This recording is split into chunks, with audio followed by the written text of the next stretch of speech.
కర్నూలు జిల్లా ఆలూరు నియోజకవర్గం సులువాయి గ్రామంలో టీడీపీ నాయకుడు వైకుంఠం ప్రసాద్ భార్య జ్యోతి సచివాలయ సిబ్బందితో కలిసి లబ్ధిదారులకు 7,000 రూపాయల పెన్షన్ పంపిణీ చేశారు. గ్రామంలో ఉన్న అవతాతలు ఎంతో సంబరంగా పెన్షన్ తీసుకోవడం జరిగింది. వైకుంఠం ప్రసాద్ మాట్లాడుతూ దివంగత వైకుంఠం శ్రీరాములు ఆలూరు నియోజకవర్గంలో అందరికీ సుపరిచితుడు, అలాగే మచ్చలేని నాయకుడు. అధిష్టానం కొద్ది రోజుల్లో మాకు బాధ్యత అప్పగిస్తే ఈ నియోజకవర్గంలో ఉన్న సమస్యలు పరిష్కరిస్తూ అలాగే ప్రజలకు ఎల్లవేళలా కూడా అందుబాటులో ఉంటూ వారికి ఒక సైనికులా పనిచేస్తానని చెప్పాడు. ఎవరైతే సమర్థులో వాళ్ళకి నాయకత్వం అప్పగిస్తుంది.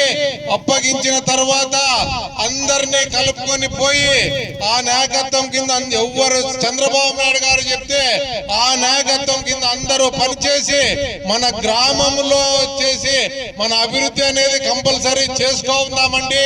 ఇంకా మనకి ఇక్కడ వాళ్ళు వైసీపీ చేశారు, వీళ్ళు ఇది అనేది కాకోకున్నట్టు మన తెలుగుదేశం పార్టీ కార్యకర్త తల ఎత్తుకునే విధంగా మన గ్రామాల అభివృద్ధికి పాటుపడేదానికి నా వంతు నేను సహకారం అందిస్తానని చెప్పి ఖచ్చితంగా మళ్ళా మీ యొక్క గ్రామానికి ఖచ్చితంగా నాకు 10 వచ్చిన వెంటనే